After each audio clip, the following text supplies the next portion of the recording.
бол асуудал шүү дээ. Тэгэхээр зүгээр төрийн барьсан байшин бол нэг сая 300 орчимд одоо хямдхан өгж яхад хувийн компаниудын барьсан барилга бол 2 саяас дээшгээ иймэрхүү хандлага ажиглагдаад байгаа байхгүй зөрүү байгаа юм шүү. Төрийн байшин дотор газар хөндлөгөө ороогүй. Дэд бүтцийн хөндлөгөө ороогүй. Тэр нь бүгд нөгөө татвар төлөгчдийн мөнгөөр хөрөнгө оруулалтаар шийдэгдэж байгаа. За. Тэгээ зүгээр дээр нийл харагдах байшин барьж хаад хямдхан гэж ярьж байгаа асуудалтай. Ахаал хэлий. Миний байр суурь эдийн засгт төрийн оролцоо зохистой хэмжээг хадгалахгүй. Энэ салбарт хүндрэл учруулсантай адилхан уул уурхайн салбарт энэ хөрөнгө оруулалтыг зогсоосонтойгоо адилхан үйл явдал бий болдог. Энийг бид өнгөрсөн хугацааны одоо бидний алдаа оноо сургамж байх хэрэгтэй. Нууц ишүүл та энэ барилгын салбарт бизнес эрхэлдэг үү? Үгүй. Таныг яг энэ салбарт илүү сонирхож ингэж хуулийн эрх зүйн орчинд нь бас оролцоод байгаагийн хувьд магадгүй нэг ашиг сонирхол цаана байж магадгүй гэж би хардаад байгаа байхгүй юу? Хөн олон жилийн өмнө ганц нэг орон сууцны барилга барьсан. Одоо 8 жилийн өмнө юм да. Тэгээд энэ тэг яагаад зогсооч юу ашиггүйсэн гэж юу? Таны хэлдэг ашиг сонирхлын зөрчил яригдэн шүү дээ. Их хурлын гишүүн бас учраас. Тий. Тэгээд ашиг сонирхлын төрийн албан хаагчийн ашиг сонирхлын зөрчил орлогын мэдүүлгийг тодорхойлдог тэр хуулийг бас л одоо санаачлагсан бий байхгүй. Тэгэхээр ашиг сонирхлын хуулийг чинь Тэмүүжин гишүүс наачилсан гэдгийгсэн. Та бас оролцсон гэсэн үг үү? Энд их сонин түүхээр яа. 8 жилийн өмнө хууль явц зүйл шүү дээ. Их хурд орж ирсэн залуу гишүүд. Тэмүүжин, манай Жэс Ухаатар бид гурав. Гуруулаа ингэ суус. За гуруулаа юу хийх вэ гэж. За залуучууд нь төлөөл болоод ороод ирлээ. Юу бүтээх хэвчээ. Тэгээ бидний шийдэл бол Монгол улсын одоо энэ хавдар болсон энэ авилгалтай тэмцэх тэр эрх зүйн орчин бүрдүүлээ. Авилгалтай тэмцэх газрыг бэхжүүлээ. Энд улс төрийн бүх талын одоо дэмжлэг үзүүлээ. Тэгэхин тулд ингээд саяны дурдсан төрийн албан хаагчийн ашиг сонирхлын зөрчлийн тухай хууль. Төрийн албан хаагчийн одоо орлогыг бүртгэдэг боллоо шүү дээ. Энэ хуулиудыг шинээр өргөн барих, сайжруулах. За энэ авилгалтай тэмцэх газрын төсөв, хөрөнгө чадварыг нэмэгдүүлэх ажлууд. Тэр л одоо бид санаа нийлж ажилласан да. Тий, та гурав чинь нэрээ нэг лобби бүлэг байгууллаа гэдэл хэвлийнхэн зарлаад байсан шүү дээ, тий. Лобби бүлгээс одоо санаж байгаа бол хамгийн анхны хөрөнгө оруулгын одоо мэдүүлэгтэй холбоотойгоор төрийн албан хаагчдыг дуудаж анхны нээлттэй сонсголыг анх хийсэн. Монголын парламентын төвөнд. Та яагаад хөрөнгөө дутуу мэдүүлсэн байна вэ гэж. Тэр хүний асуулаас илүү яагаад энд эрх зүйн тэм зохицуултууд дутуу байна вэ гэдгийг илрүүлэх зорилгоор хийсэн арга хэмжээлтэй. Энд чинь нэг ёсондоо нэг нээлттэй шүүх шиг санагдсан шүү. Тэгээ тэндээс үр дүн удаа гарч ийн. Өнөөдөр Монголын бүх улс төрийн албан тушаалтнууд төрд ажиллаж байгаа улсууд хөрөнгөө мэдүүлдэг, орлогоо мэдүүлдэг, өөрийнхөө ашиг сонирхлоо мэдүүлдэг боллоо. Энд чинь Монголын төрийн ой санамжил нэмэгдээд байгаа юм. Тэнд авилтаа тэмцэх эрх зүйн орчин бүрдээл, мэдээллийн сан хуримтлагдаал нөгөө төрийн албан үндсэндээ улс төрчдөө хяналтанд аваад байгаа гэсэн үг байхгүй Монголын төр. Тэгээ тэрийг бүрдүүлэх одоо том ажлыг үндсэндээ 8 жилийн өмнө хийсэн ажил маань өнөөдөр энгийн зүйл боллоо. Баян хэрэгждэг боллоо. Энэ бол Монгол улсад цаашдаа чирэг болно. Ямар ч ойрын 20 жил Монгол улс авилгалтай хамтууд хатуу тэмцэл явуулах хэрэгтэй. Гэхдээ та авилгалтай тэмцэх газрыг улс төрийн одоо үүднээс дэмжнэ гэж анх өмнөх парламентын үед одоо санаачилсан биз дээ. Тэгвэл одоогийн байдлаар сүүлийн үед авилгалтай тэмцэх газрыг бол одоо хэтэрхий улс төрсөн хамтлагаар одоо асуудлыг шалгаж зарим хүнийг бас баг хэлмэгдүүлж байна гэсэн ийм шүүмжлэл бас гарч эхэллээ л дээ. Тэгээ мэдээж их хөрөгчдийн л одоо гол аранган авилгалтай тэмцэх газар шүү дээ. Энэ улс төрийн шалтгаан. Энэс болж энэ байгууллагын хүчин чадварыг бууруулж болохгүй. Энэ байгууллагад хандах одоо улс төрийн төв дэмжлэгийг одоо зогсоож болохгүй. Ялангуяа төрийн алба шиг. Улс төрийн алба шиг. Засгийн засаг шиг. Хууль тогтоох байгууллага хууль тогтоох байгууллага шиг байж чадахгүй байдал.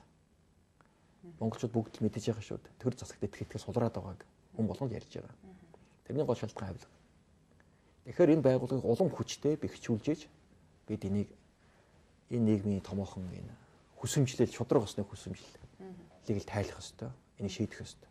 Тэгэхээр одоо энэ сонгуульд нэр дэвшиж тодорч эхэлсэн энэ үед сонгуул дуустал ямар ч гэсэн авилгатай тэмцэх газрыг дарахтай байлгах боломжгүй болчлоо. Болчлоо л харамсалтай. Энэ байтугай юм боллоо шүү дээ. Үндсүүлийн цэцэс ахуулаад эзэнгүү толгоогүй байгууллагууд зөндөө болж байна шүү дээ. Тий. Цагдаагийн байгууллагын даргын үйлдвэр сая солих гэж яаж оролдов. Гэтэ энэ бүгд л цаа олон түмэн мэдээд байгаа л да. Олон түмний нүдэн дээр болж байгаа. Ард түмэн ярьж байна. Арай хитэрж байна, арай улгарж байна. Ирээ царай алдаж байна гэдгийг мэдээл байна шүү дээ. Тэгэхээр ирэх барьж байгаа нам нь өөрөө одоо энэ засгийн газрынхаа гүйцэтгэх байгууллагуудынхаа одоо энэ удирдлагыг томилж чадахгүй байгаа нь дотроо энэ намын зөрчилтэй холбоотой юу? Та юу гэж харж байна? Нийт монголчууд л харж байгаа. Арчс нам бол нэгдмэл байдал, нэгдсэн бодлого зохион байгуулалтгүй юм а гэдгийг л харлаа шүү дээ. Улс төр эдийн засгийн бүлэглэл буюу фракцуудын нэгдэл юм байна. Энэ өөрөө улс орныг авааж явах, нэгдсэн бодлого гаргах, бодлого боловсруулах чадахгүй юм байна. Нэг нэгэндээ захирагдах ёсаалга байна. Ингээд энтэй холбоотойгоор улс оронд эдийн засагт ямар таагүй үр дагавруудыг бий болгож байгаа гэж сая яг л өөрсдийнхөө амьдралаар бид мэдрээ сууж байгаа шүү дээ. Тэгэхээр та ашиг сонирхлын тухай хуулийг Тэмүүжин гишүүнтэй хамт санаачилж байсан юм. Сүхбаатар гишүүн за гуруула.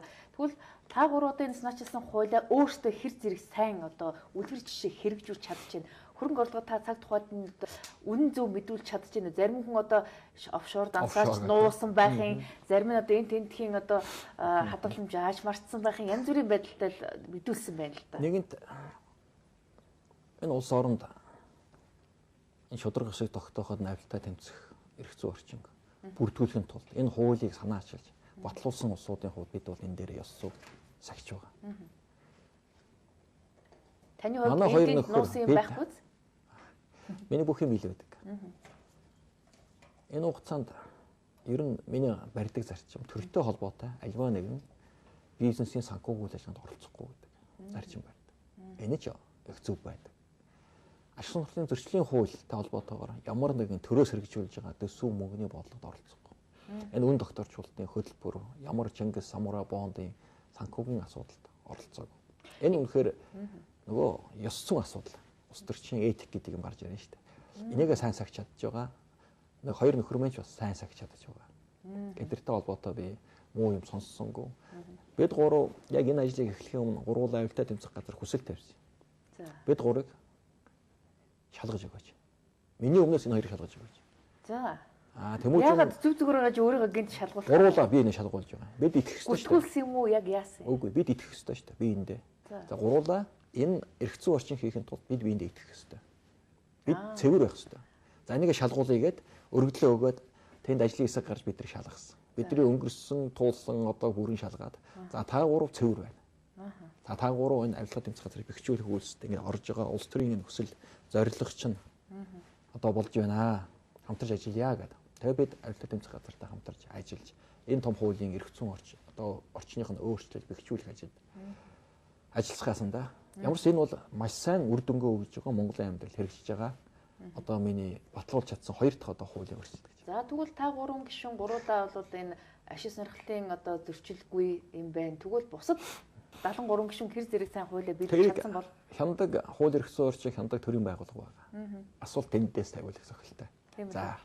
Гэхдээ зарим гишүүд өөрсдөө тэр салбарт бизнестэй мөртлөө тухайн хуулийг санаачлаад бар ажлын хэсэгт нь орцсон бүр ингээд би бинийгээ лоббидод гүйж харагддаг шүү дээ. Янз янзын л улсууд байна шүү дээ.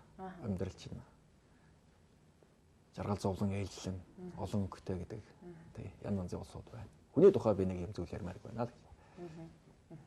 Тэгэхээр одоо та улс төрд ороод тэр тусмаа одоо парламентод ороод бол 8 жил.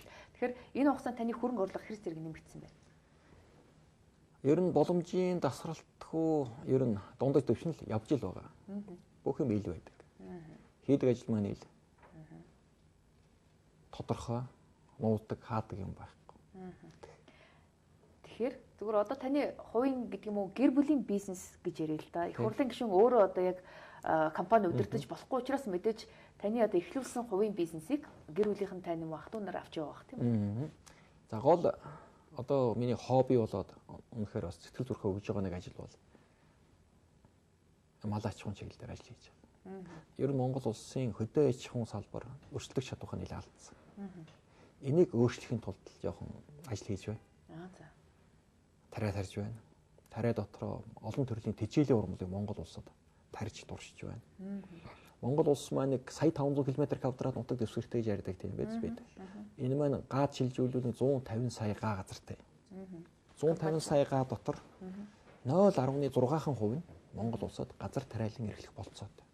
Бид айгүй баг чадвартай орон багхгүй. Хөрснийхөө чанараас хамаарах. Хөрс, цаг, агаар олон зүйл шалтгаална. Тэгээ энэ маань өөрөө яг га давуул нэг 800-аад мянган га талбай. Бид нар Монгол улсад юм тариуд ургадаг. Өөр газар урах болцоогүй. Дулааныхан газрын өндрөөс ахуулаад олон зүйл хүчин зүйл нөлөөлдөг. Өнөөдөр хүн амын чинь 50% хот суран газар шилжээд ирлээ шүү дээ. Энэ иргэдийг яах вэ? Эднийг баталгаатай, аюулгүй хүнсээр тогтмол хангах ийм шаардлага бий болж байгаа. Тасралтгүй хангах асуудал. Гэтэл манай нүүдлийн одоо уламжлалт малаач хүн маань доктортой хангах ийм чадвар дутаад байдаг. Гэтэл бид нар тэр төрөүний дурдсан 0.6% дээр тулгуурласан мал аж ахуйг эрчимжүүлэх, эрчимцэн аж ахуй бий болгох. Энэ дээр чинь нөгөө зүгээний аж ахуй.